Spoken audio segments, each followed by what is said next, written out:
Science yang diadakan oleh Girls Code dengan tema Prepare Your Future Career in Data Science atas kerjasama dari Girls Code dan juga Bisa AI.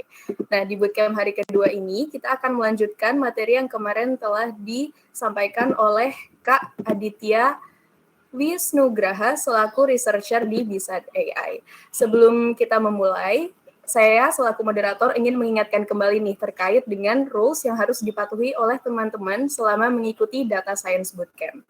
Yang pertama, peserta wajib menuliskan nama profil dengan nama lengkap untuk memudahkan narasumber mengidentifikasi peserta yang bertanya maupun memberi tanggapan. Yang kedua, seluruh pertanyaan dapat disampaikan secara langsung ketika nanti sesi Q&A telah dibuka. Baik, untuk agenda di hari kedua ini, kita sudah kedatangan Kak Aditya Wisnugraha kembali ya, selaku pengisi dan juga researcher di Bisa AI. Kita sapa terlebih dahulu. Halo, selamat pagi Kak Aditya. Halo, selamat pagi Kak Anissa. Baik. Apakah Kak Aditya sudah siap Kak untuk langsung memulai kegiatan di hari ini? Ya, boleh, iya. Oke. Untuk agenda selanjutnya akan langsung saya serahkan ke Kak Aditya. Untuk Kak Aditya dipersilakan Kak. Oke. Ya, sebentar. Saya share screen terlebih dahulu.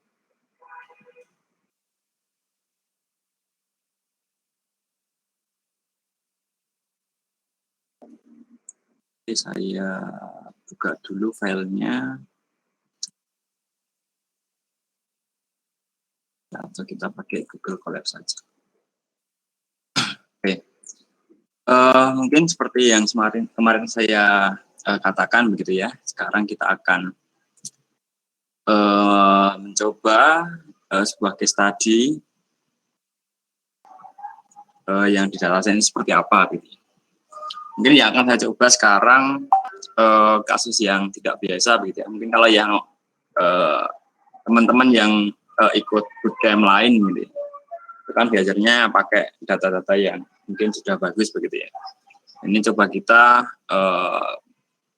lakukan pemodelan atau proses data science dari data yang benar-benar dari webnya langsung gitu. Nah, kita kita akan mencoba memprediksi harga saham gitu, dari webnya langsung. Nanti kita olah menggunakan Python gitu. Mungkin saya share screen.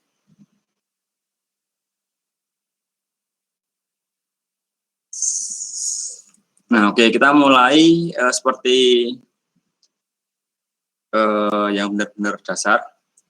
Kita mulai dari membuka Google Colab-nya. Di sini kita akan menggunakan Google Colab. Colab. Nah, masuk pilih link yang paling atas.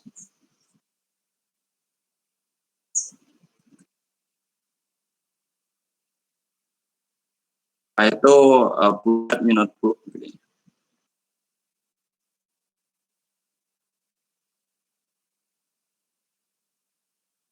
Oke, nanti data yang akan kita, mungkin ini dikoneksikan terlebih dahulu. Oke, nanti untuk data yang akan kita pakai, kita akan cari dari Yahoo Finance. Oke, kita klik yang linknya Yahoo Finance itu. Oke, mungkin untuk case study-nya, coba kita cari Facebook begitu ya. Akan memprediksi harga saham dari Facebook. Kita cari Facebook di kolom search-nya itu, kita pilih yang paling atas, lalu kita klik. Nah, setelah itu dari sini kita peroleh tampilan seperti ini. Kita masuk ke historical datanya. Di sini ada berapa kolom ini? Ada 1, 2, 3, 4, 5, 6, 7. Ada 7 kolom, tanggal, open, high, low, close, dan close. Lalu ada volume, mungkin yang akan kita prediksi harga close-nya gitu ya. Nah, di sini ya silakan teman-teman coba juga. Kita mulai dari periode time-nya itu tanggal 9 September 2020 sampai 2021. Jadi datanya yang akan kita pakai adalah 1 tahun saja gitu ya. Lalu frekuensinya daily, berarti datanya itu diambil setiap hari gitu ya. Ini kan ada tanggal 7, tanggal 8, ini tanggal 3, ada selisihnya seperti ini karena hari libur gitu ya. Kemarin kan kalau bursa efek itu kan kalau hari Sabtu Minggu kan libur begitu ya. Jadi memang ada gapnya itu terkadang.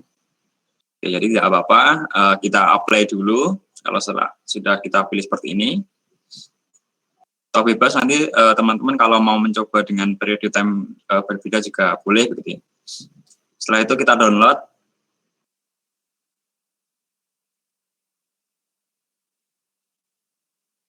Ya, agak lama.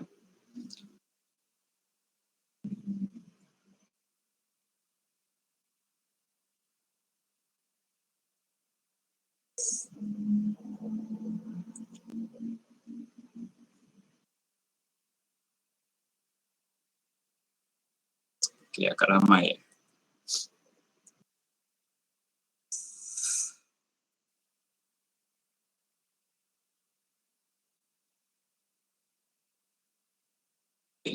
Sudah ya, ini ada 2 ke download. Ya, mungkin kita pakai yang file pertama tadi. Ya, kita masuk kembali ke Google Colab kita. Lalu kita pilih simbol folder ini atau logo folder. Kita klik. Lalu pertama kita upload data kita menggunakan tombol ini ya, upload to session storage ini. Setelah itu kita masuk di kita upload filenya yang tadi, yang FB tadi itu. Nah, sehingga akan menghasilkan seperti ini begitu. Ada fb.csv, ini data kita yang kita download tadi. Oke, setelah itu mungkin pertama kita import beberapa library yang akan kita pakai. Yang pertama ada Pandas, kita namakan PJ, lalu kita import NumPy, mungkin kalau ada 2 nanti bisa dipakai begitu ya. Lalu kita import matplotlib, pyplot-nya kita namakan PLT, mungkin bisa digunakan untuk visualisasi data. Oke, mungkin itu saja. Oke, yang pertama akan kita lakukan adalah import datanya dulu. Kita namakan data, kita baca CSV-nya dengan cara panggil Pandasnya, lalu kita panggil fungsinya itu read CSV gitu. Lalu seperti ini, petik 2. Lalu di dalamnya ini akan kita berikan path dari data kita. Nah, caranya di data kita itu kursornya kita gerakkan ke sana, lalu di situ kan ada titik 3 gitu. Nah, itu bisa kita klik, lalu kita klik copy path. Nah, kurang lebih seperti ini. Lalu kita tampilkan juga data kita itu seperti apa. Oke, kita punya datanya ada 252 rows, ada baris dengan 7 kolom. Nah, kolom yang akan kita ambil hanya yang close saja. Jadi kita akan memprediksi harga close ini dengan memakai data dari close juga gitu ya. Jadi kalau di data science ini kan kalau kita lihat begitu ya di tanggalnya ini kan dia ada sequence harinya gitu ya. Berarti data ini berarti bertipe time series gitu ya, karena dia memiliki deret waktu gitu. Datanya itu berbasis deret waktu. Maka sebenarnya cukup satu saja juga bisa. Gitu. Kita ambil satu lalu kita prediksikan untuk hari kedepannya itu seperti apa, itu bisa. Oke, selanjutnya. Oke, kita lanjutkan lagi.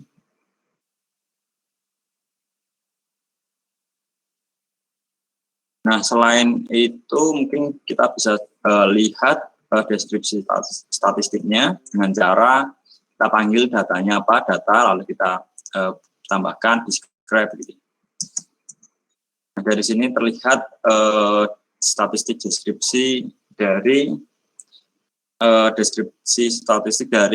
data kita.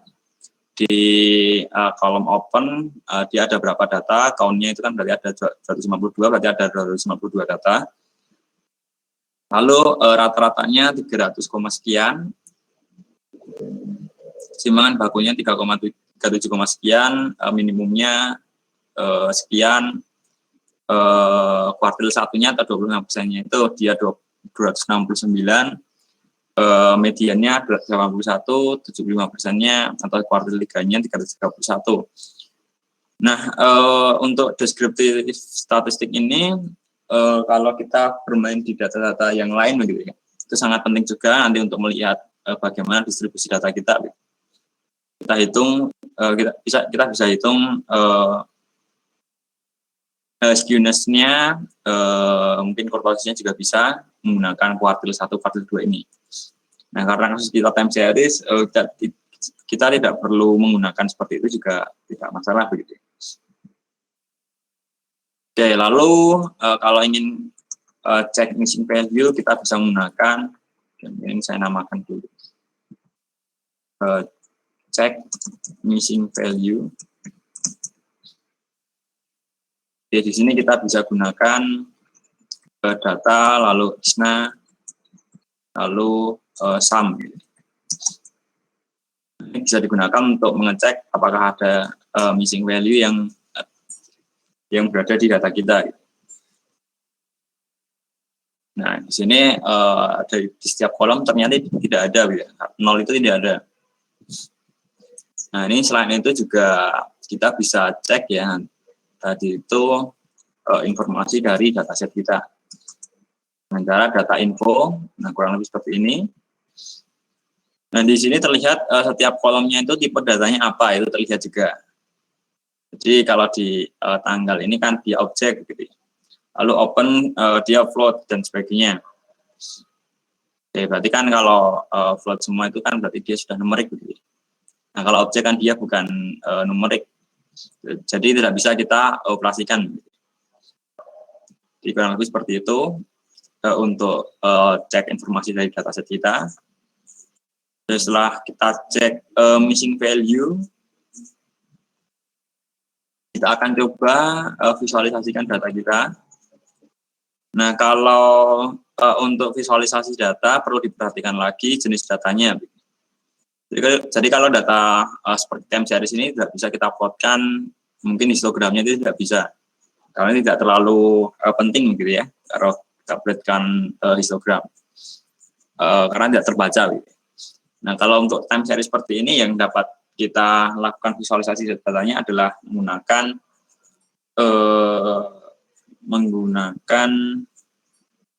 line plotnya atau line atau garis gitu.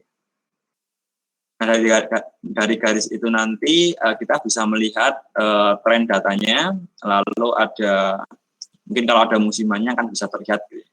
Misal setiap 7 hari sekali atau 8 hari sekali itu apakah naik atau tidak data kita. Nah, itu bisa dilakukan menggunakan plot garis atau plot line. Nah, kalau time series sendiri sebenarnya kasusnya itu ada banyak sekali ya. Salah satunya bisa memprediksi seperti harga saham yang akan kita lakukan ini. Atau kalau tidak, kita bisa cek terkait anomalinya atau fraud-nya. Itu di mana. Nah, itu nanti juga pekerjaan dari data science untuk mencari seperti fraud-nya ada di mana. Tapi yang akan kita coba di sini prediksi harganya. Oke, mungkin saya berikan label dulu visualisasi data. Nah, untuk visualisasi data sendiri kita bisa menggunakan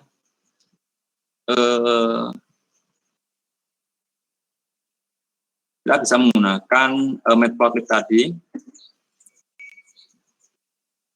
Nah, di sini misal ya caranya itu dengan cara panggil PLT lalu plot, lalu kita berikan datanya. Nah, untuk pemanggilan data karena data kita ini memiliki tipe data, dia merupakan data frame gitu ya. Nah, jadi kalau untuk memanggil salah satu kolomnya saja tinggal kita berikan kurung siku, lalu di dalamnya kita tuliskan nama kolomnya, misal open. Jadi kurang lebih seperti ini untuk pemanggilan datanya di data frame. Jadi kalau kita ingin plottingkan ke matplotlib ini, tinggal kita masukkan saja datanya. Misal data open.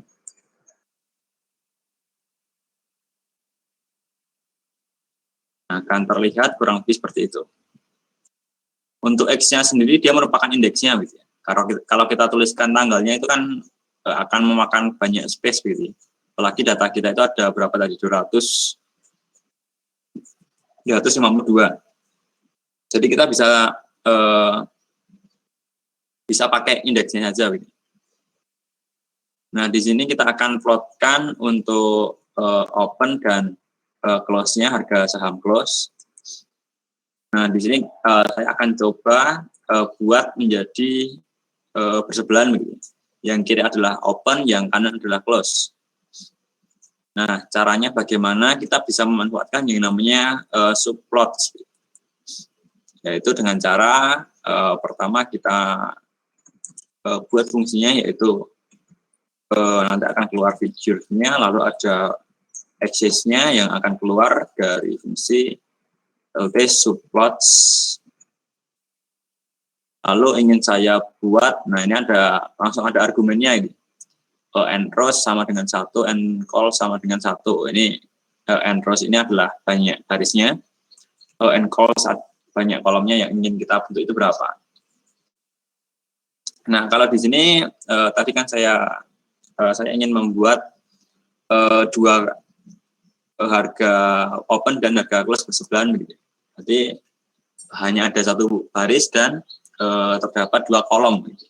Jadi tinggal kita tuliskan saja di sini 1,2.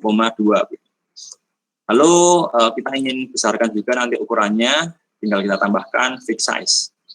Fixed size sama dengan dalam kurung lagi misal 15,5. Berarti kan ukuran barisnya itu ke bawah 5, lalu lebarnya 15, lebarnya 5. Nah, setelah itu kita masukkan, kita panggil aksis yang pertama, aksis 0.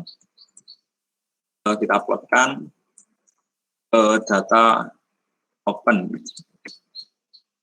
Nah, enaknya kalau di Google Colab itu nanti otomatis akan keluar gitu, seperti tadi. Mungkin saya coba lagi. Baik. Lalu kita buat X labelnya ini kita namakan nanti hari ke berapa, hari ke 0, hari ke 1 sampai ke 250 gitu. Nah, caranya kita panggil dulu aksesnya, akses 0, lalu set X label. Di sini kita namakan hari ke berapa, ke strip. Lalu Y labelnya juga akan kita berikan nama, yaitu harga saham. Harganya mungkin harga. Caranya sama seperti X label, tinggal kita ganti X menjadi Y. Y label, set Y label. Kita namakan harga. Lalu setelah itu kita berikan judul di plot kita, yaitu menggunakan set title. Misal harga saham Facebook dalam kurung open. Nah, setelah itu kita buat untuk yang kedua sama, tinggal kita copy saja ke bawah. Kita gantikan indeksnya menjadi 1, 1, 1, 1. Kita gantikan data kita dari open menjadi close. Untuk X labelnya sama, Y labelnya sama, title-nya mungkin kita ganti di sini adalah close. Lalu kita keluarkan. Kita hilangkan keterangannya ini. Nanti kalau tidak menggunakan plot show ini, PLT show, akan muncul keterangan seperti ini. Ini kan sangat mengganggu sekali. Kita bisa menghilangkannya menggunakan BLT show. Setelah itu kita run, akan menghasilkan hasil seperti ini. Jadi terlihat polanya itu ternyata mirip. Gitu. Open dan close itu sama, hampir sama. Oke. Selain itu kita juga bisa mungkin plotkan lagi untuk yang harga high-nya dan low-nya. Di sini kita bisa copy, lalu kita bisa pastekan ke bawah.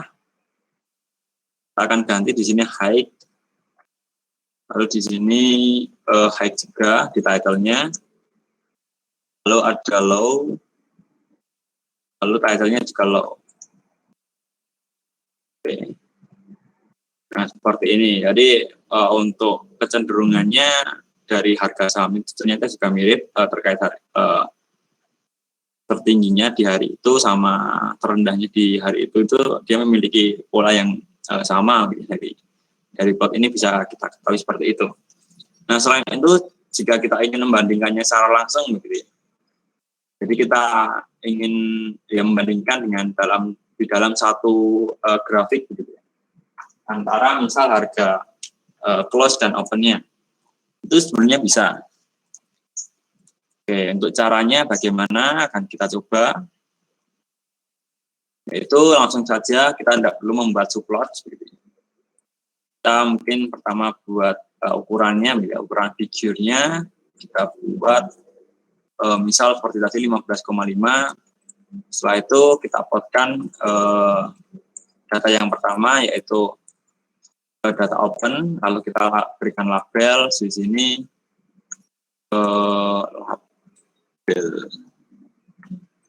label open, lalu sama di copy ke bawahnya saja. Ini kita ganti datanya yaitu close, dengan labelnya juga ganti close. Nah, setelah itu kita berikan untuk X labelnya. Nah, kalau dia tidak menggunakan support, cara pelabelannya tidak perlu menggunakan set. Gitu. Menggunakan set itu kalau kita bermainnya, mengotak-atiknya itu di supportnya. Nah, kalau tidak menggunakan support, tidak perlu menggunakan set, langsung X label saja. X label di sini hari ke. Lalu Y labelnya di sini harga. Mungkin harga dalam rupiah. Dalam apa lagi? Dolar ya, dolar. Dalam dolar atau USD.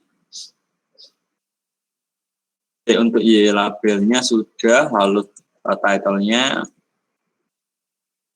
di sini adalah harga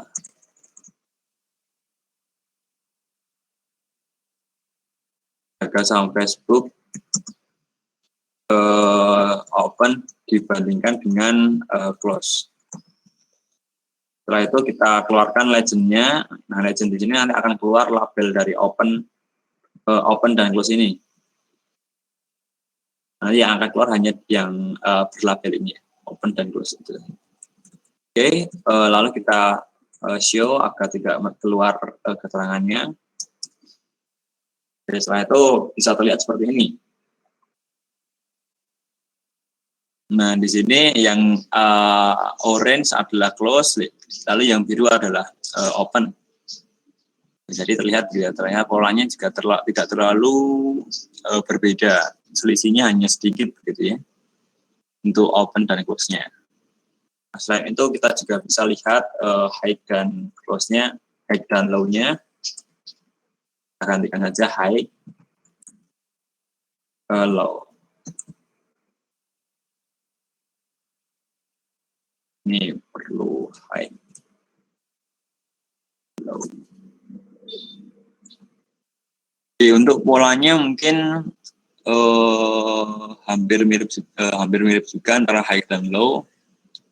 Ya, ini ada gap karena kan memang kalau high itu kan di hari itu kan pasti yang tertinggi. Memang karakteristik dari high dan low itu seperti ini. Tapi untuk polanya, pola perharinya dia turunnya harga terendahnya bagaimana dengan antara high dan low-nya itu cukup sama gitu.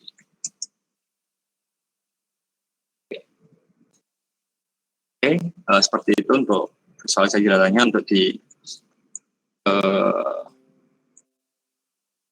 data time series begitu. Nah, lalu sebelum kita masuk ke pemodelannya, tentu kita akan bingung gitu ya terkait bagaimana variabel inputnya, dimana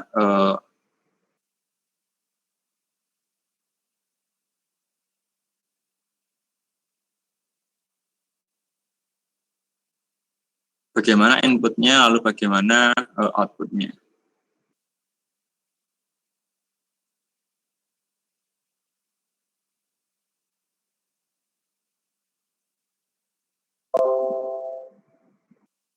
Sebentar.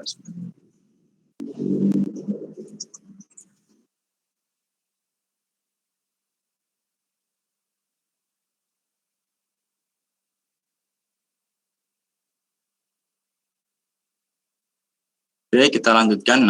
Yang bingung kan kita bagaimana menentukan antara variabel input atau variabel independennya, lalu variabel dependennya seperti apa gitu. Nah, kalau di time series seperti itu bingung.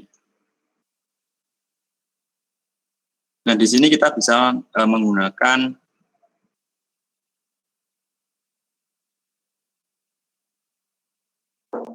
sebentar. Oke, sebentar.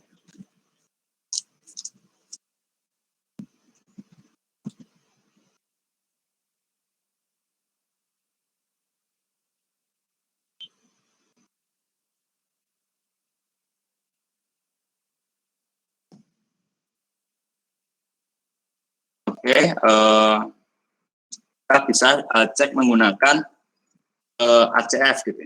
Ini namanya ACF atau correlation function-nya. Ya, untuk plot atau saya tuliskan di sini namanya adalah kita cek menggunakan plot auto correlation function atau ACF.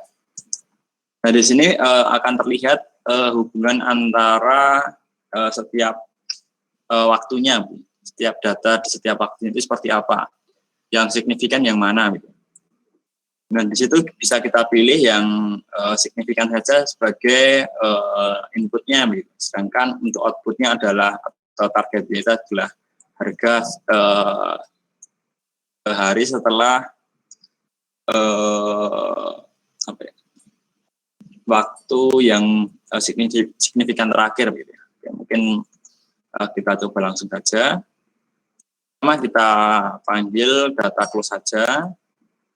Kita namakan yaitu data olah, data ilog, barisnya kita ambil semua 4 sampai 5. Oke, jadi yang akan kita olah hanya data olah ini, yaitu yang di close. Nah, untuk pemanggilannya menggunakan ilog karena saya menggunakan angka begitu. Terkadang juga bisa menggunakan log atau menggunakan langsung panggil saja seperti di plot tadi ya, itu juga boleh. Oke, di sini kita akan menggunakan library atau package dari status model. Kita panggil dari folder API, kita namakan kita panggil fungsi API dari status model, kita namakan SM.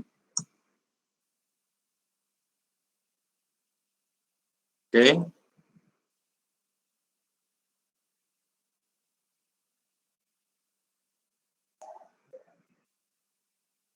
Oke, setelah itu untuk plottingnya tinggal kita panggil saja SM, lalu graphics, SA, lalu plot ACF. Ini data olah. Nah, untuk legs-nya yang akan kita panggil misal 100 data saja. Nah, akan keluar kurang lebih seperti ini. Nah, ternyata yang signifikan itu dia dari 0 sampai 20 gitu. Ini indeksnya gitu, sampai dari 0 sampai 100. Jadi 100 data yang kita tampilkan saja dari 252. Nah, dari sini kan kalau sesuai dengan mungkin ada teman-teman yang dari matematik atau statistik itu pasti tahu begitu ya terkait ini. Nah, kalau lebih dari banyak sekali seperti ini, sebenarnya kita bisa pilih saja begitu ya. Bebas antara 0 antara 2 sampai 20 begitu. Banyaknya itu bebas. Mau 2 atau 3 atau 4 boleh. Tapi masih kurang dari 20. Karena kalau berdasarkan plot ini kan ada 20 data yang signifikan begitu ya. Oke. Nah, maka nanti akan kita buat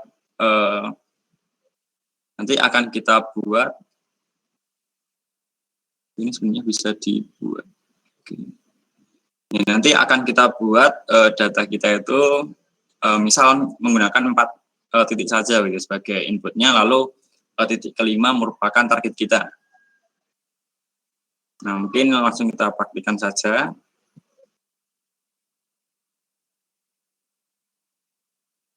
Oke, namun sebelum itu mungkin kita akan melakukan yang namanya pre-processing data dulu. Lalu juga di dalamnya akan kita bagi begitu ya, akan kita buat reconstruct data kita agar dapat digunakan untuk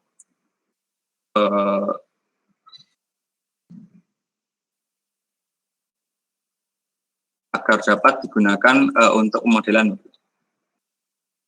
Oke, nah di sini kita akan lakukan pre-processing data.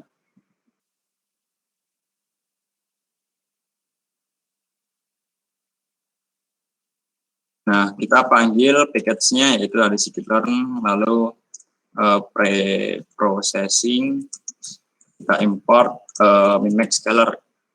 Nah, kita akan normalisasi dulu ini dataset kita agar range-nya itu menjadi kecil.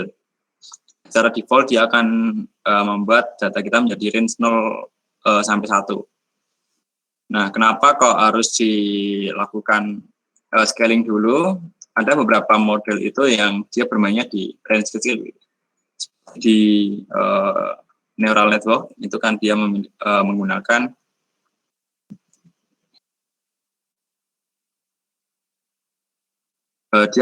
range yang kecil, yaitu antara 0 sampai 1. Jadi kita perlu mengubahnya dulu ke range 0,01. Nah, itu kalau data-data yang lain juga perlu juga begitu ya untuk mengubah range-nya. Terkadang kan model kita itu memiliki karakteristik kalau misal kita punya data lalu setiap variabelnya memiliki range yang berbeda-beda, nanti akan sulit gitu ya dalam belajarnya gitu. Model kita itu untuk mendapatkan akurasi yang bagus itu susah karena dia belajarnya sulit.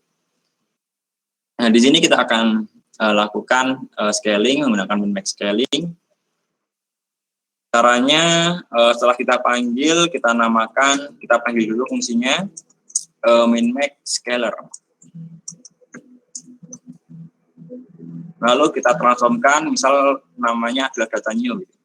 Data new caranya adalah tinggal fit transform. Mungkin fit dulu saja ya fit data kita tadi olah ya, data olah. Nah, setelah itu data new sama dengan transform data olah.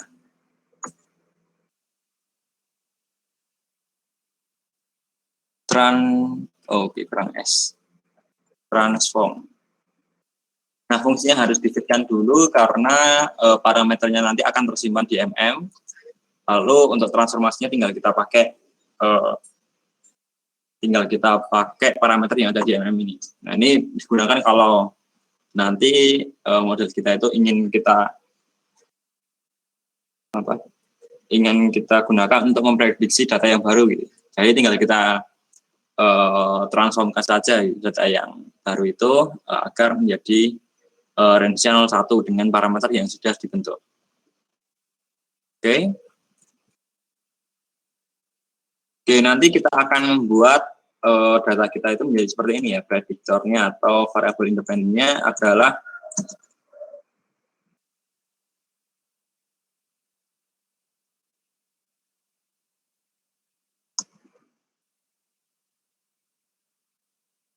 variabel independennya adalah misal 3 gitu. 3 yaitu waktu pertama, lalu ada waktu kedua, lalu ada waktu ketiga. Untuk responnya atau variabel dependennya atau terikatnya atau target kita adalah waktu keempat. Waktu selanjutnya begini. Lalu kita buat fungsinya menggunakan def, kita namakan steps. Lalu kita berikan nanti argumennya adalah data, lalu stepnya ada ingin berapa. Di sini pertama kita hitung dulu panjangnya. Panjang yaitu dengan cara len data dikurangi stepnya. Jadi misal kita ingin bagi menjadi 3 gitu ya. Jadi 3 data berarti kan stepnya itu ada 3 time stepnya itu ada 3 nanti. Nah, itu mungkin kalau nanti ada yang kurang jelas bisa ditanyakan gitu ya nanti di Q&A terkait teknisnya juga boleh. Nah di sini lalu kita akan buat, oke, kita panggil dulu datanya sampai barisnya itu sampai ke panjang. Ini misal time step-nya ada 3 gitu. Di sini kan time step itu adalah banyak prediktor yang akan kita pilih gitu ya. Misal di sini ada 3. Berarti nanti kita panggil dulu sampai 3 dulu gitu. Barisnya sampai 3 dulu.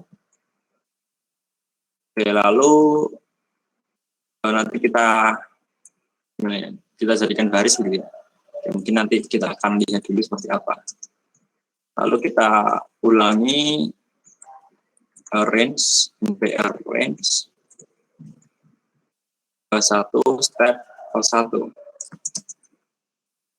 Itu datanya kita buat data new, lalu kita gabungkan dengan stack, kita gabungkan data new dari yang tadi, koma data di panjang plus 1, koma di return data new. Nah ini contohnya nanti hasilnya adalah seperti ini, misal dat adalah step dari data new, koma 3.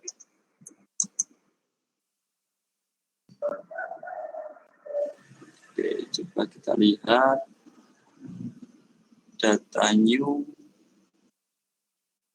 data step, data panjang, step plus 1, stack data new data. Oke, sebentar, ini ada error di mana ya? Dimensi. Oke, ini berarti datanya ada 6.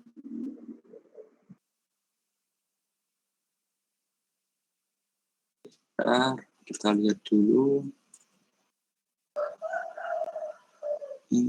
Sampai range 1, step 1.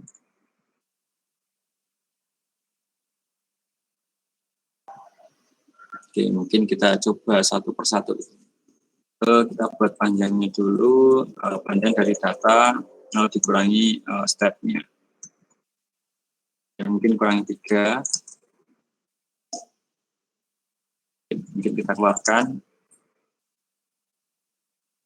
Oke, setelah itu kita buat sebuah data new atau data N1 yaitu dengan cara ini data new harusnya.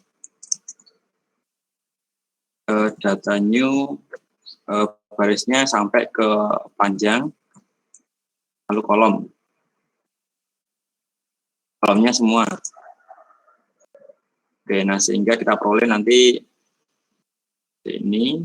Oke, mungkin yang akan saya tampilkan hanya sampai 5 barisnya saja.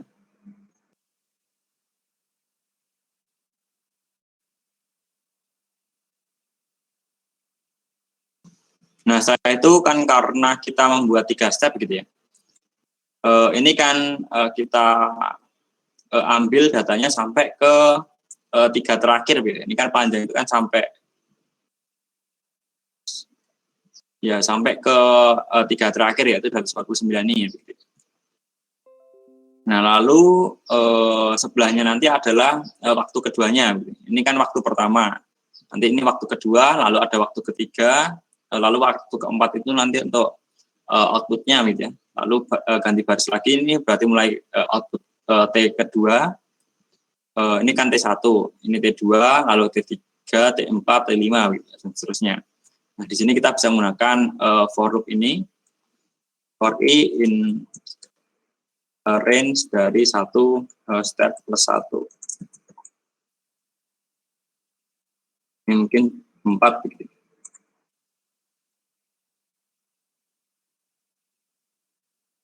Kita lihat, kita cek satu-satu gitu ya, untuk pemahamannya agar lebih mudah. 1, 2, 3. Nah, di sini kita buat data N2 atau N2 dengan cara ya mungkin N1 sama dengan NP hashtag dari hashtag itu dia horizontal stack begitu ya. Jadi dia menggabungkan data kita itu berdasarkan kolomnya gitu. Jadi misal kita punya data satu kolom seperti ini, lalu kita gabungkan lagi dengan satu kolom sehingga akan memperoleh nanti 2 kolom gitu data barunya. Itu data new, data N1, data new i sampai ke panjang plus 1 ya, panjang plus 1.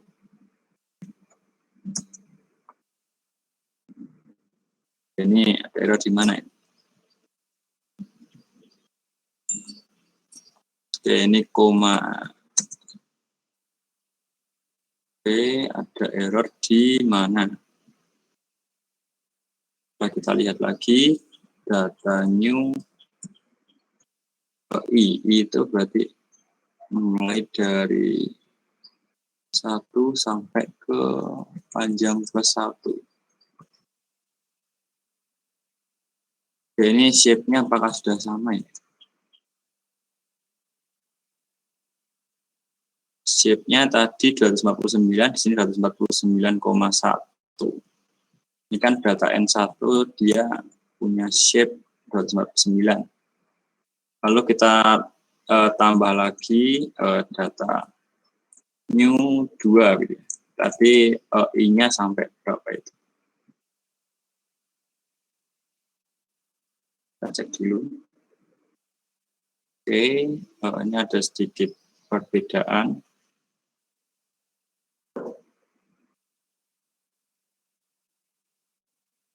Oke, 1, 2, 3.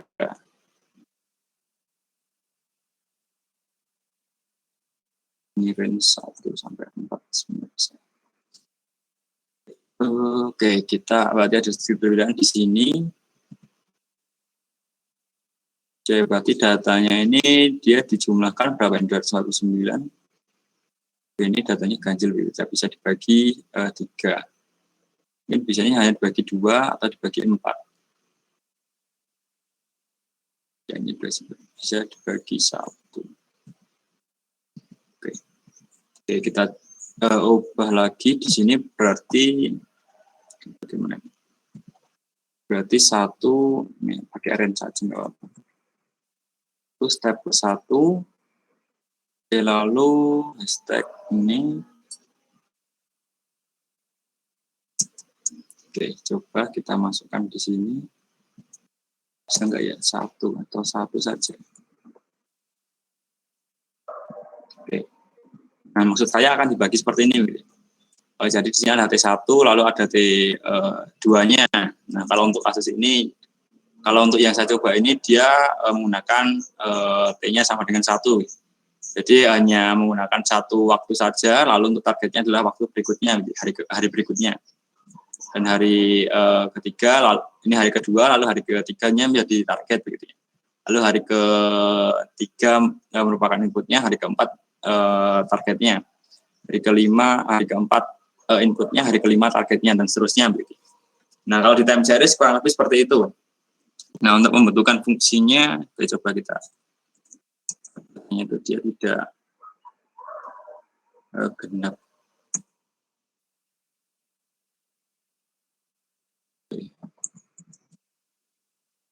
Mungkin case-nya pakai ini aja gitu. Oke, mungkin kalau misal contohnya pakai data seperti ini. Nah, lalu kita bisa langsung prediksikan gitu, untuk pemodelannya nanti akan kita lihat. Oke, sebelum kita masuk ke pemodelan, kita panggil dulu X-nya. X-nya adalah kolom pertama. Lalu untuk Y-nya yaitu adalah kolom keduanya.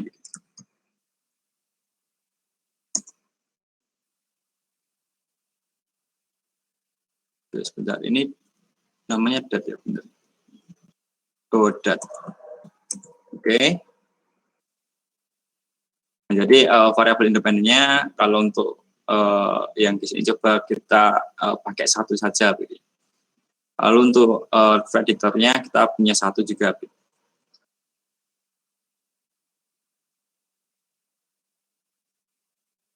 Nah, di sini kita bisa melakukan pembagian data terlebih dahulu, yaitu menggunakan train test split gitu. Dari scikit-learn model selection. Lalu kita import train test split gitu. Nah, jadi enaknya kalau di Google Colab itu dia sudah ada rekomendasinya gitu, kayak gitu. Nah, di sini kita akan bagi X-train, lalu X-test, lalu Y-train, Y-test. Di sini kita bagi dengan train test split dari X, Y, test size 0,2.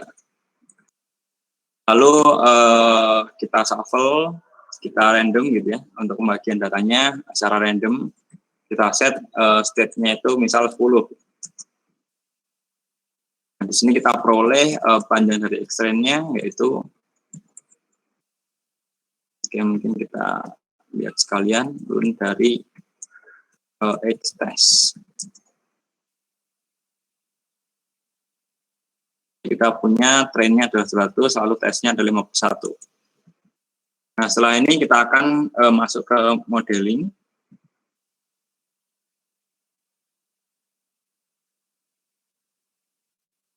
Nah, di sini bisa kita menggunakan banyak sekali metode gitu ya.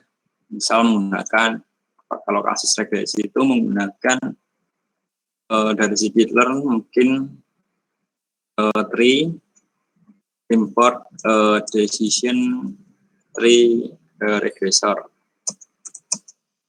Kita panggil namanya DTR, decision tree regressor. Lalu kita fit X train, Y train. Lalu kita predik begitu ya, atau kita langsung lihat skornya saja menggunakan DTR score. Mungkin kalau prediksinya saja dulu. Y pred DTR dia sama dengan DTR predik dari X-test. Jadi untuk melihat akurasi dari model itu kita bisa melihatnya dari testingnya, data testingnya gitu. Mungkin ini saya sebentar, Goodman di array. Oke, ini harusnya 01 agar dapat 2 dimensinya.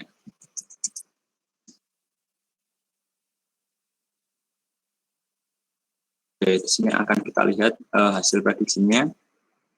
Misal kita tampilkan sampai baris kelima saja. Nah, prediksinya seperti ini kurang lebih. Nah, lalu untuk menghitung akurasinya kita bisa menggunakan package dari scikit-learn, matrix, kita import misal R square score atau yang lainnya, misal menggunakan min square error atau menggunakan min absolute. Oke, yang besar error bisa di. Oke, mungkin kita pakai dua matriks saja, R square dan min square error ini. Nah, caranya tinggal mudah, R square score, lalu masukkan di tesnya, data asli kita, lalu kita masukkan hasil prediksi kita. Oke, ini R square score-nya lumayan tinggi, 0,95. Berarti kalau di regresi itu R2-nya 0,95 atau mendekati 1, itu berarti dia dikatakan model kita sangat baik sekali untuk memprediksi. Nah, itu contohnya kalau misal menggunakan model lain, misal menggunakan scikit-learn, SVM, kita import SVR. Ambil SVR fit, X-train, Y-train. Kita keluarkan prediksinya, SVR X-test. Oke, ini kolom Y was specified and D was expected. Terkadang mintanya dia harus 2 dimensi.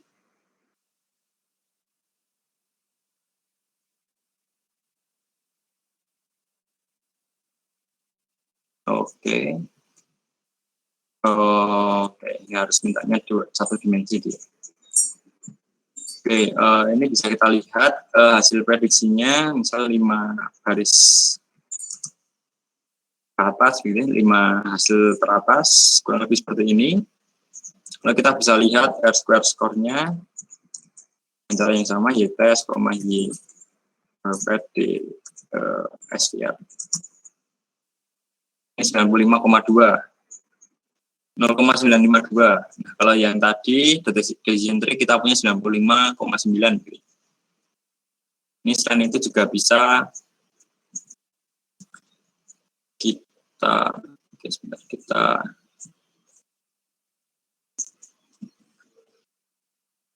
lihat tadi menggunakan mean square error, Y-test, Y DTR.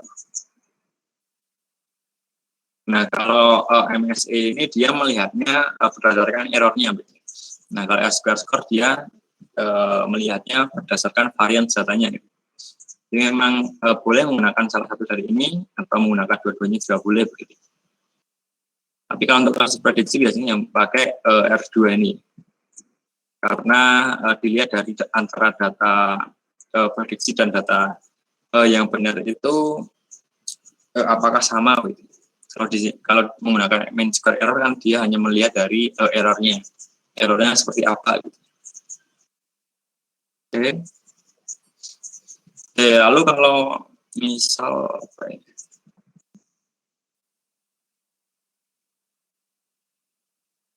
kalau ingin masuk ke neural network, itu bisa kita menggunakan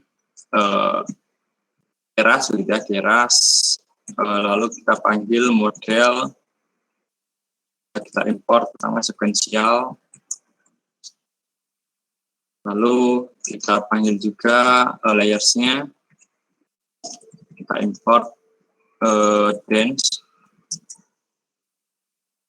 Di sini kita panggil pertama sekuensialnya, modelnya benar sekuensial, lalu kita tambahkan setiap layernya, yaitu misal pertama adalah dense, kita menggunakan misalnya 15 neuron, lalu input dimensinya, ini kan karena lapsen yang pertama gitu. Ini input dimensinya kita definisikan dulu, yaitu satu. Lalu activation-nya mungkin kita pakai relu. Mungkin kita copy lagi, kita buat yang kedua adalah 40. Ini nggak usah pakai input dimensi lagi. Relu juga mungkin kalau terus yang terakhir kasusnya adalah regresi, fungsi aktivasi yang akan kita pakai sigmoid. Oke, setelah itu kita summary, kita lihat modelnya. Oke, kita punya 15 neuron untuk yang lapisan pertama, 40 neuron untuk yang lapisan kedua, lalu ada satu neuron untuk di lapisan outputnya. Lalu kita compile model kita dengan loss function yang akan kita pakai adalah mean squared error. Ini kalau kasusnya klasifikasi tinggal kita ganti ya, loss function-nya itu biasanya menggunakan cross entropy. Optimizer-nya misal kita pakai Adam. Lalu matrix yang akan keluar nanti di proses trainingnya mungkin kita pakai mean square error. Oke, lalu kita fittingkan model kita. Ini kita namakan history untuk kalau kita ingin melihat atau memplotkan riwayat akurasi atau riwayat loss value-nya dari training model kita. Itu bisa kita namakan itu model fit x-train, y-train, nah kalau di neural network itu biasanya menggunakan validation data gitu ya. Validation data di sini bisa kita bagi dari awal atau kita bagi di dalam proses trainingnya ini. Misal kita bagi dalam proses trainingnya yaitu menggunakan split validation-nya 0,2 gitu ya. Lalu epochnya mungkin kita pakai 50 saja gitu ya. Lalu batch size-nya ini untuk update parameternya gitu ya. Agar komputasinya menjadi lebih cepat juga, tidak perlu setiap kali training atau setiap kali data masuk parameternya diupdate, tidak perlu gitu ya. Lalu untuk verbose itu dia untuk menampilkan laporannya itu bentuknya nanti seperti apa nanti di bawahnya. Oke, nah verbose itu hanya tampilannya ini saja, gitu. Tampilan dari laporannya itu. Oke, di sini terlihat begitu. Message-nya sekian, value loss-nya sekian dan seterusnya. Oke, dan terakhir kita dapat epoch di 50 ini selanjutnya ada 0,024, yang message-nya 0,24. Oke, ini kan karena fungsi loss-nya sama gitu. Lalu untuk validation MSE-nya juga sama. Nah, kalau nanti ada perbedaan begitu ya. Mungkin di sini ada enggak ya?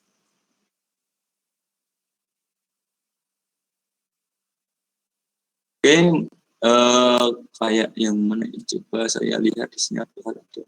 Nah, misal kayak seperti yang ada di epoch 3 ini.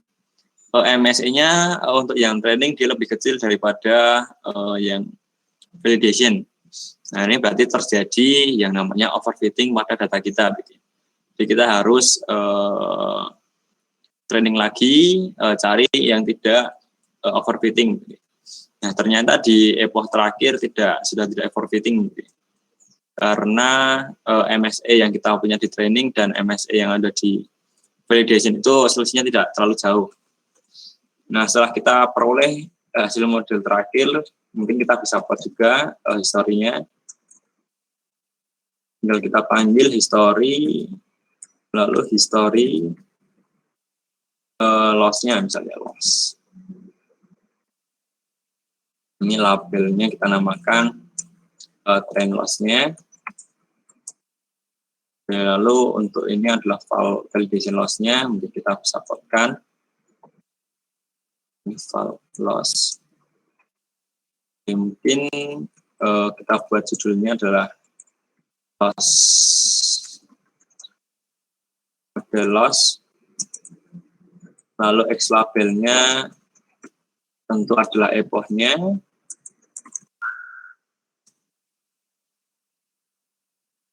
Lalu ya labelnya kita punya Di labelnya kita punya nilai loss-nya. Lalu kita keluarkan hasilnya. Kurang lebih seperti ini history dari loss function kita. Nah, selain itu juga bisa misal kita keluarkan tadi apa MSE-nya, mean square error-nya. Kita tinggal ganti saja yang tadi loss menjadi MSE. Oke, kita ganti MSE. Ini mungkin saya belum tampilkan legend-nya.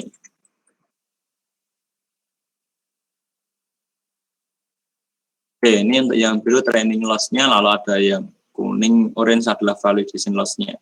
Nah, ini kalau nanti ada perbedaan gitu, nanti kelihatan.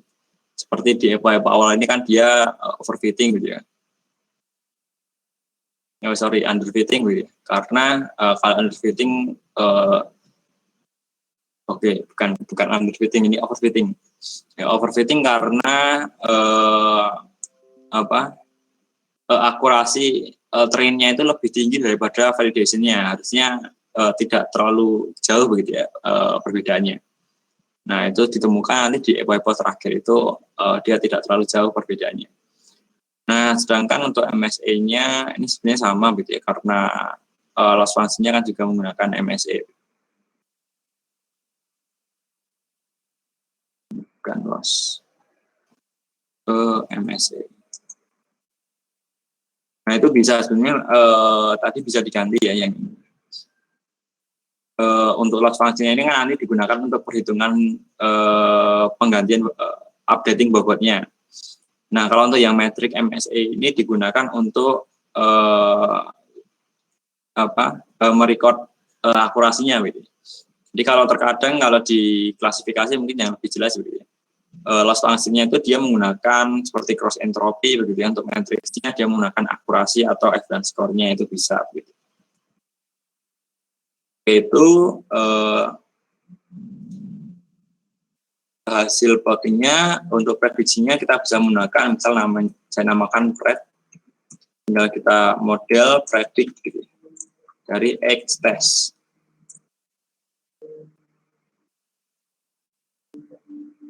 Nah, setelah itu kalau kita ingin melihat hasil prediksinya, mungkin saya turunkan dimensi.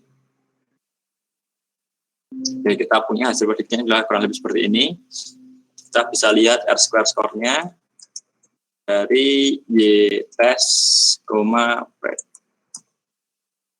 Ternyata 96% menggunakan neural network lebih baik daripada menggunakan machine learning.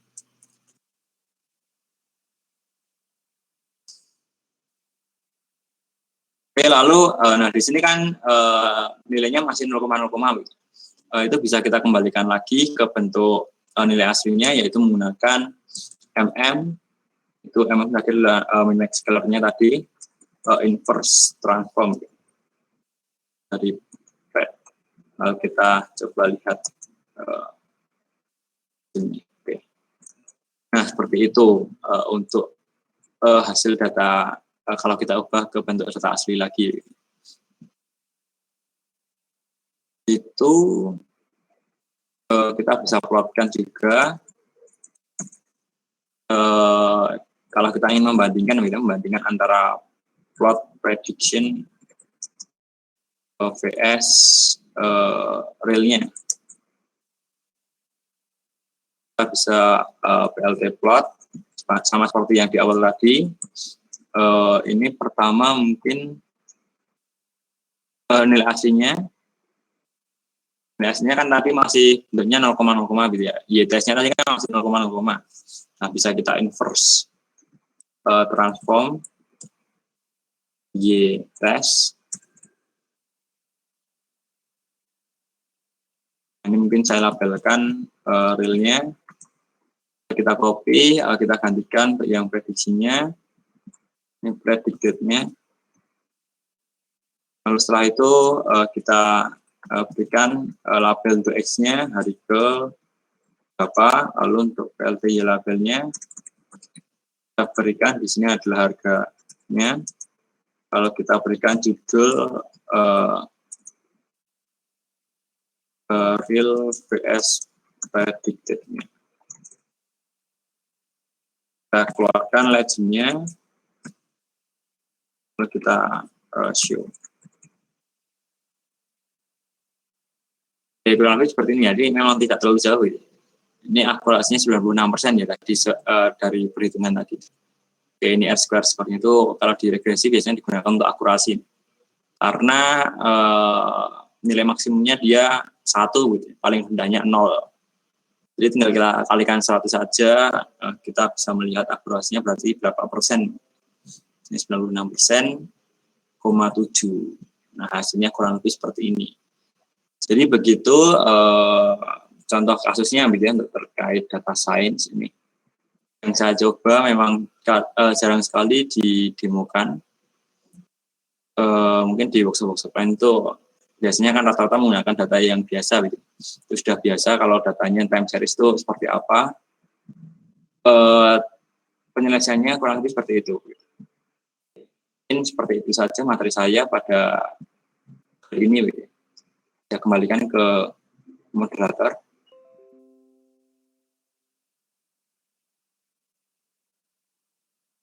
Halo?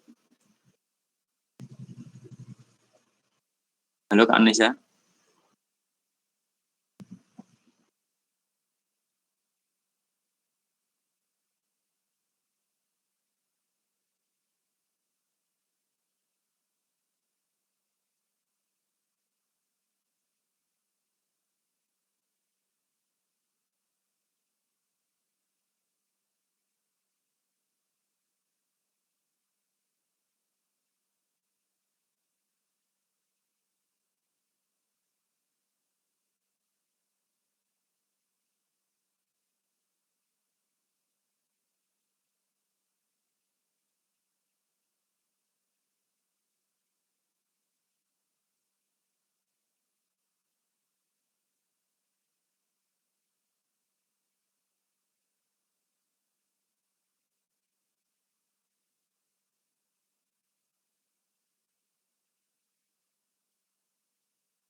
Halo, suara saya terdengar ya?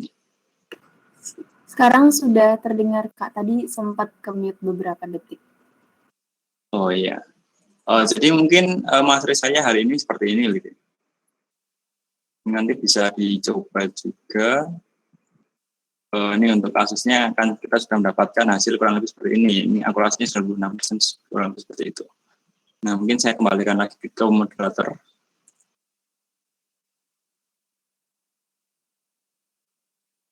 Baik, terima kasih banyak Kak Aditya atas pemaparannya ya tadi mengenai case study yang sudah langsung dijelaskan secara runtut mulai dari langkah-langkahnya secara menyeluruh ya tadi bisa teman-teman perhatikan. Nah, untuk sekarang kami persilakan untuk teman-teman yang mungkin masih memiliki pertanyaan atau hal-hal yang ingin diketahui lebih lanjut nih terkait case tadi yang tadi telah kita lihat bersama-sama, boleh langsung dikirimkan di pesan di bagian obrolan publik. Nanti akan saya bacakan pertanyaannya untuk Kak Aditya jawab. Silakan teman-teman.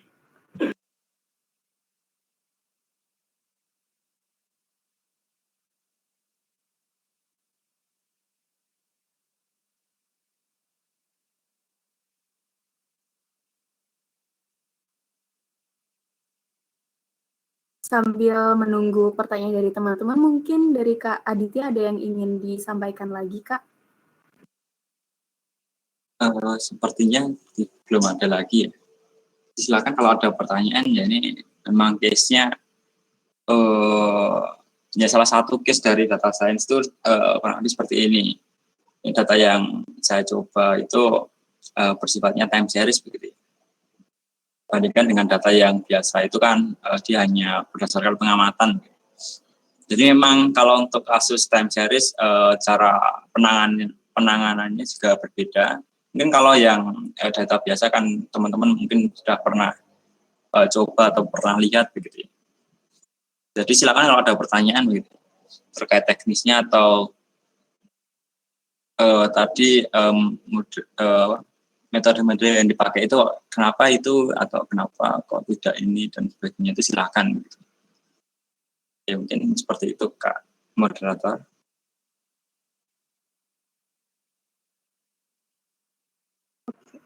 Baik Kak, terima kasih Kak Aditya. Silakan teman-teman yang ingin mengajukan pertanyaan, boleh langsung diketik di bagian pesan obrolan publik.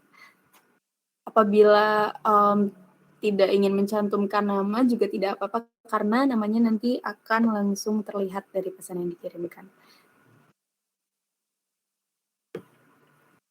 Atau mungkin teman-teman yang masih memiliki kebingungan terkait dengan training yang kemarin di hari pertama atau memiliki pertanyaan yang kemarin belum sempat ditanyakan, boleh langsung saja dikirimkan pertanyaannya di bagian obrolan publik.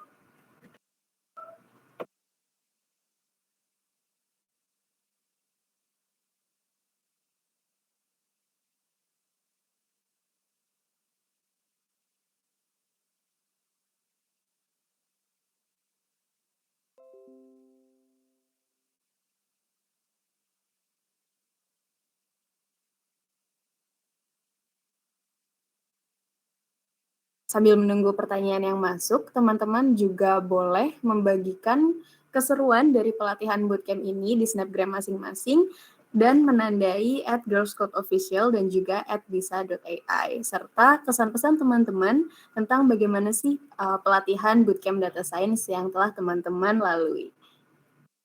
Untuk pertanyaan masih kita tunggu nih untuk dikirimkan melalui obrolan publik. Silakan teman-teman yang memiliki pertanyaan.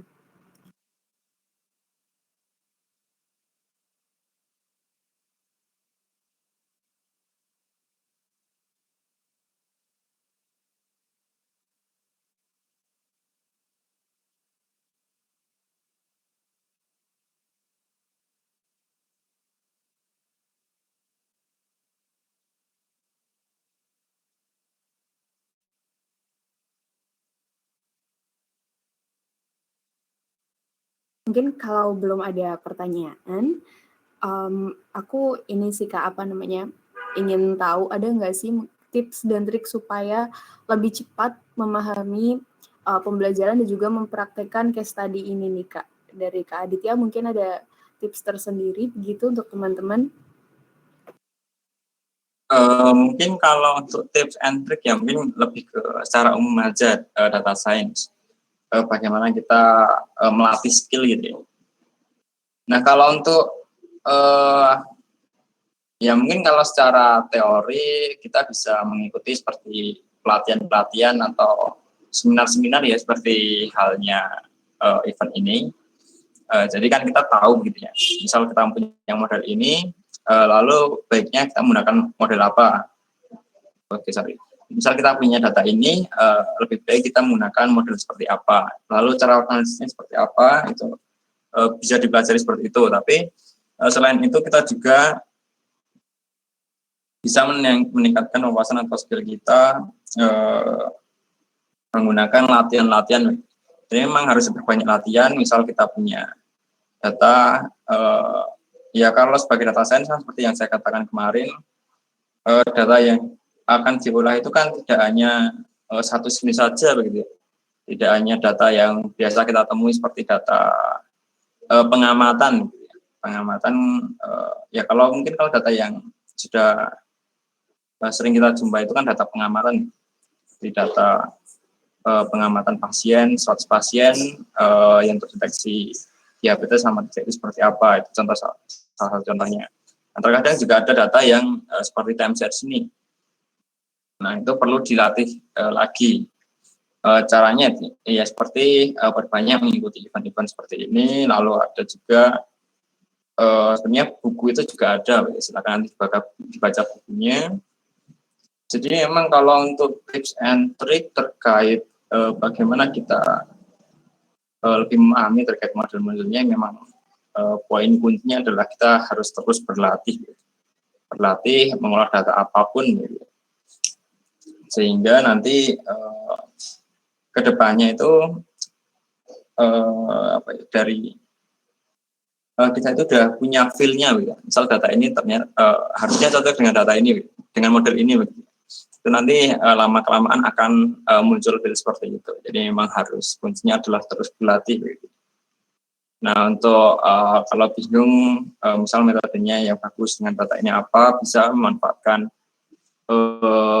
ya seperti event saat ini, bisa teman-teman bertanya atau nanti bisa manfaatkan forum-forum diskusi lainnya juga. Sekarang kan banyak sekali ya forum-forum terkait data science, itu bisa dimanfaatkan juga. Kurang lebih seperti itu, Kak Anissa. Apakah menjawab pertanyaan saya? Iya, menjawab, Kak. Kemudian Okay. ada ini nggak, Kak? Mungkin rekomendasi buku atau laman website atau akun YouTube atau Medium yang bisa membantu teman-teman belajar lebih lanjut tentang data science? Atau mungkin course di Bisa AI juga boleh nih, Kak? Iya, Bu. Iya. Salah satunya bisa course di Bisa AI ini. Atau mungkin kalau di Google itu sudah banyak, ya, tinggal kita ketikkan gitu ya. Misal how to predict garis data. Itu sebenarnya sudah ada banyak sekali di Google gitu. Tinggal kita mau searching atau tidak gitu. Lalu kalau untuk buku sebenarnya juga sama, banyak sekali di Google ini sudah banyak sekali. Nanti bisa teman-teman coba cari sendiri begitu ya. Kalau untuk rekomendasi yang pas yang mana, memang kalau dari saya sendiri sebenarnya sama gitu. Semua buku itu sama saja gitu. Jadi kalau untuk spesifik bukunya saya tidak memiliki rekomendasi khusus begitu ya. Tapi kalau untuk link-linknya mungkin bisa menggunakan keyword data science itu mungkin lebih sudah sangat jelas sekali. Ini biasanya yang menulis itu praktisi ada yang juga dari akademis juga. Nah itu bisa dimanfaatkan hal seperti itu atau mengikuti course seperti ini. Salah satunya kalau di Bisa AI itu banyak course yang dapat teman-teman ikuti juga begitu ya. Di sana juga bisa di sana kebetulan yang mengajar juga saya itu dijelaskan mulai dari teori sampai ke praktik dan case-nya seperti apa gitu ya untuk mengolah data A, B, C seperti apa. Itu kan masing-masing memiliki karakteristik masing-masing. Gitu. Nah, kurang lebih seperti itu, Kak Anissa. Silakan, sepertinya tadi ada yang mengetik tapi tidak jadi. Gitu. Boleh nih, mana tadi yang ingin mengajukan pertanyaan, langsung aja diketik teman-teman, nggak usah malu-malu, karena akan dijawab secara langsung oleh Kak Aditya. Mumpung ada kesempatannya nih saat ini juga. Oke.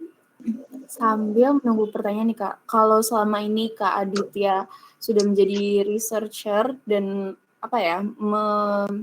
mendalami data science ini tuh ada kesulitan yang pernah dihadapi nggak sih Kak, yang mungkin bisa Kakak share nih solusinya untuk dihindari oleh teman-teman? Oh ya, mungkin kalau untuk kendalanya dulu ya, mungkin kalau sewaktu saya dulu mulai belajar dari awal gitu ya, data science, itu kendala saya itu saya tidak memiliki teman diskusi begitu ya. Teman diskusi lalu course-nya itu belum terlalu banyak seperti sekarang. Nah, sekarang kan banyak sekali gitu ya. Itu silakan teman-teman bisa manfaatkan gitu untuk forum-forum diskusi atau forum-forum pembelajaran seperti ini gitu. Itu bisa silakan nanti bisa dimanfaatkan sebaik-baiknya karena jujur kalau di zaman saya dulu mulai berlatih di data science itu kurang lebih 4 tahun yang lalu gitu. Itu belum terlalu banyak gitu forum-forum yang terkait data science itu. Jadi memang saya dulu belajar sendiri begitu.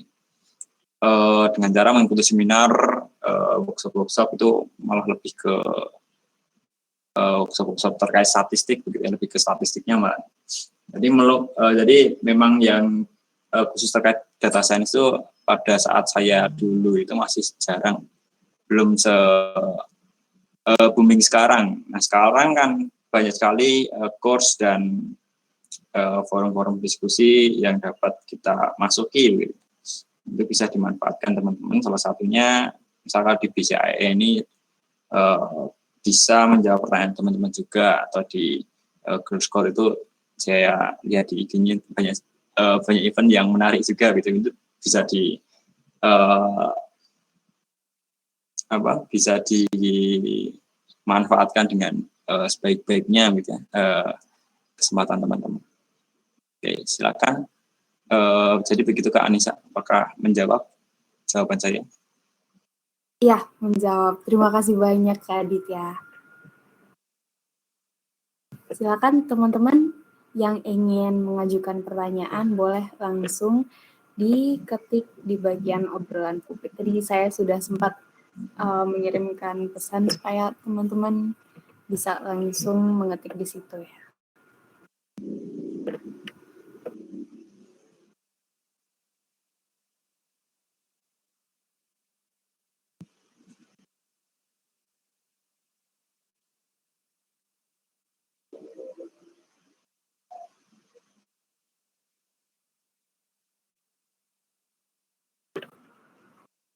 Kemudian terkait dengan belajar data science ini ya Kak Aditya, sebelum kita kalau misalnya kita lihat ya kemarin dari CV-nya Kak Aditya, kan Kak Aditya sudah banyak pengalaman dan juga award-nya.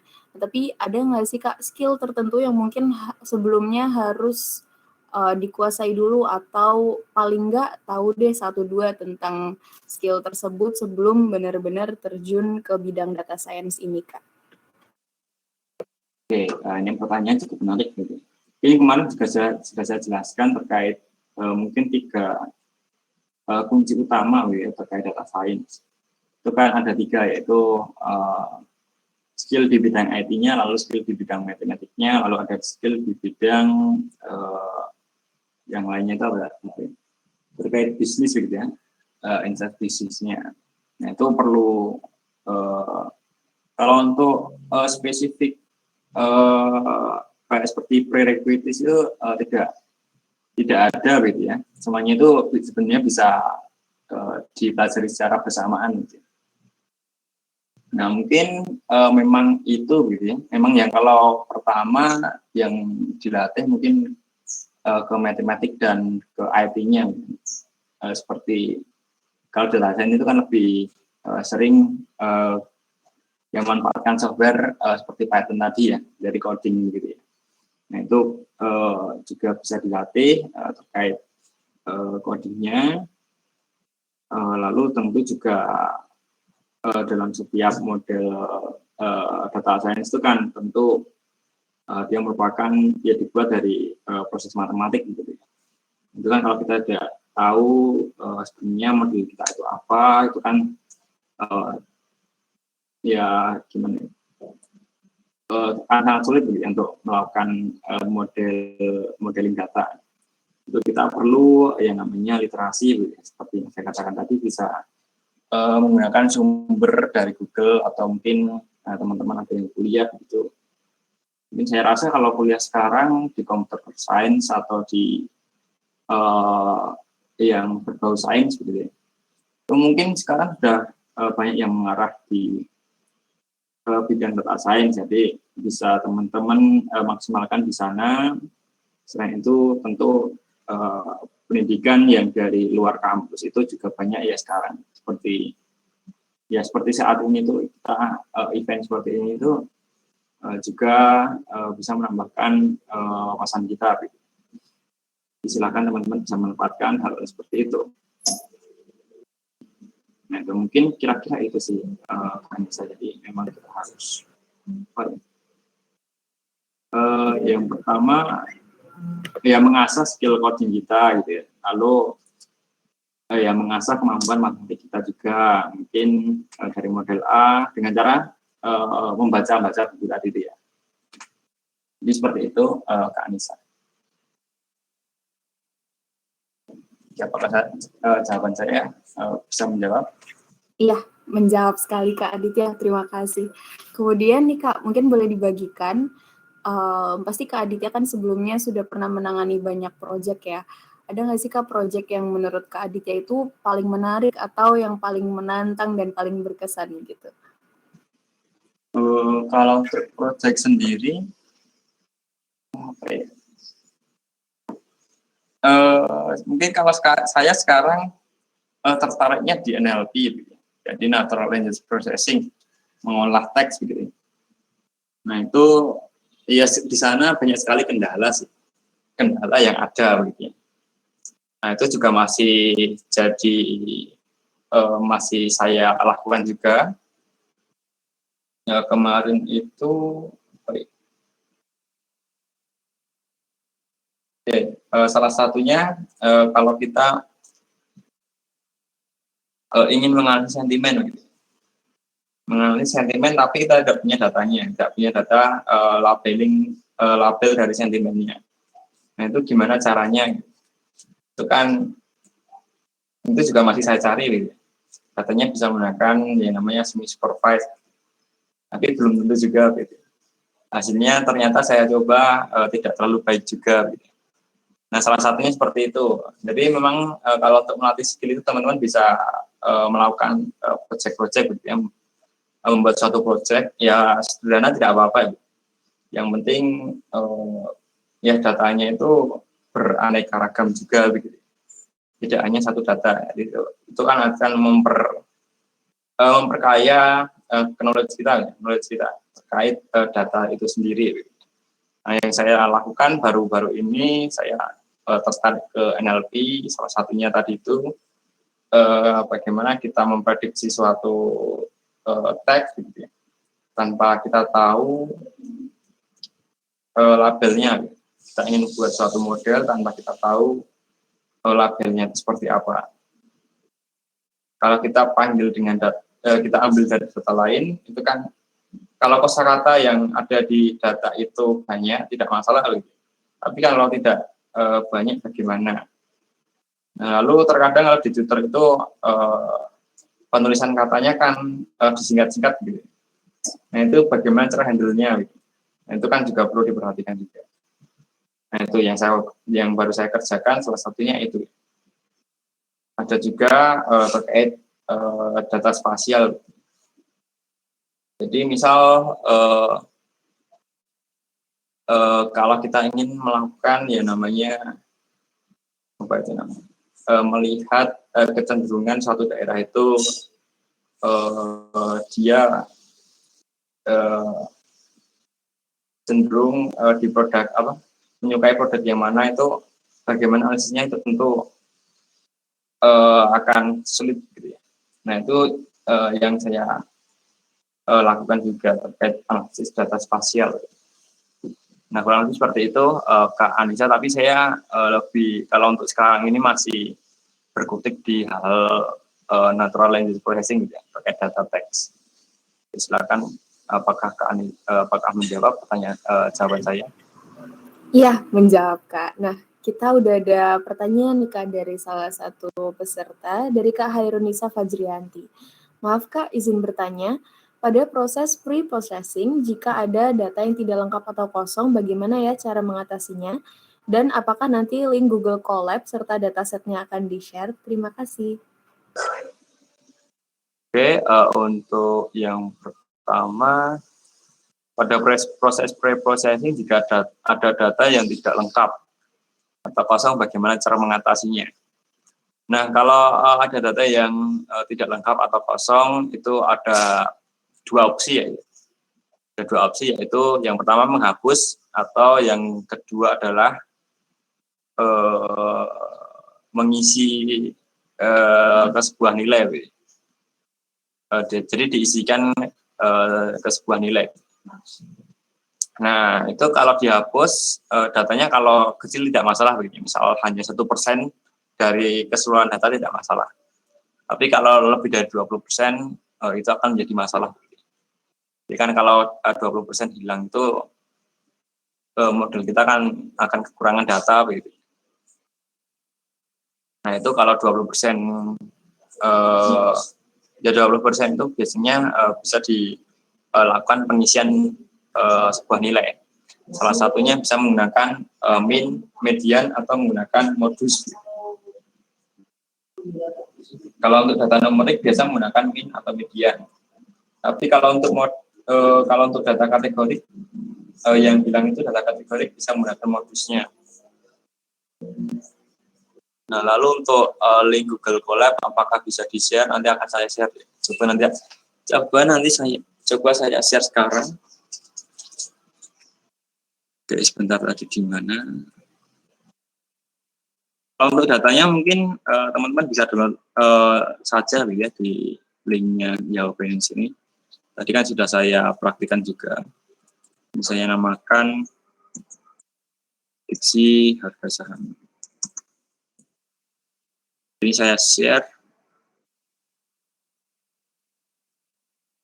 Saya share sebagai viewer. Nanti bisa teman-teman download. Oke, itu sudah saya share. Oke, saya kembalikan ke Kak Anissa. Baik, terima kasih Kak Aditya atas jawabannya. Semoga bisa menjawab pertanyaan dari Kak Hairunisa ya tadi. Oke, kemudian Kak Aditya terkait dengan karir di data science nih Kak, karena kan banyak juga teman-teman dari Girls Code itu memang bukan berasal dari jurusan IT maupun yang berkaitan dengan data science, tapi mereka memiliki semangat untuk belajar begitu. Ada nggak sih Kak cara atau masukan untuk mengawali karir menjadi data science dengan atau tanpa latar belakang di bidang IT Kak? Oke, nah mungkin pertanyaan ini sudah terjawab tadi ya. Kayaknya tadi saya juga sudah menyinggung. Gitu. Jadi emang teman-teman bisa perbanyak membuat proyek dulu, sederhana tidak masalah begitu ya. Lalu teman-teman bisa melatih skillnya sama seperti kemarin bisa memanfaatkan platform Kaggle begitu ya. Itu banyak sekali dataset dengan jenisnya yang berbeda.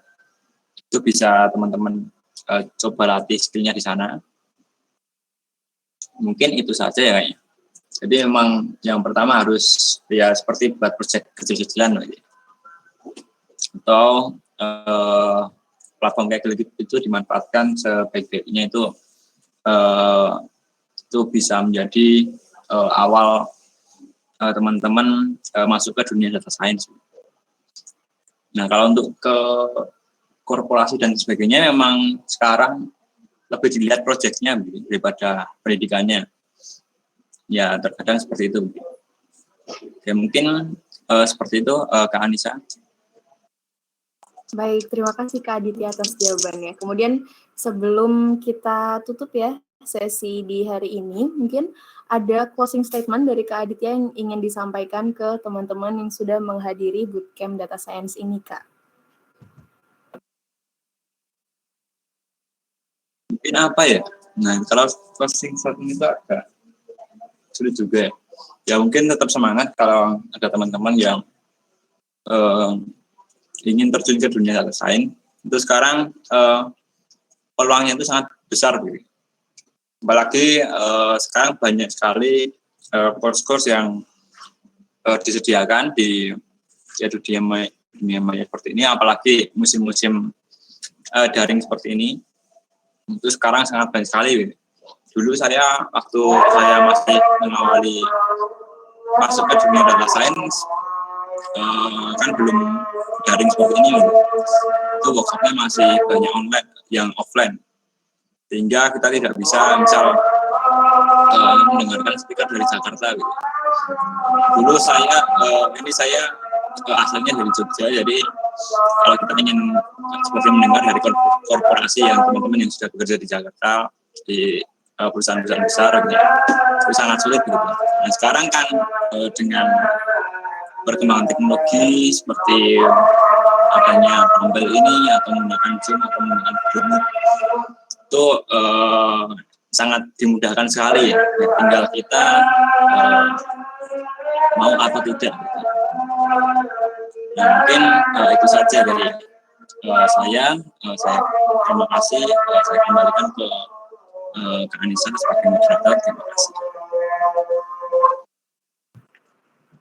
Baik, terima kasih banyak Kak Aditya atas ilmunya yang telah dibagikan kepada kita semua selama 2 hari ini dalam program Bootcamp Data Science yang diselenggarakan oleh Girls Code kerjasama dengan Bisa AI. Untuk teman-teman yang sudah menghadiri kegiatan Bootcamp Data Science dan menyelesaikan rangkaiannya, terima kasih banyak. Semoga seluruh ilmu yang telah dibagikan bermanfaat dan dapat terus dipraktikkan dan dilestarikan oleh teman-teman. Saya selaku moderator memohon maaf apabila ada kesalahan baik yang disengaja maupun tidak. Sekian dan terima kasih.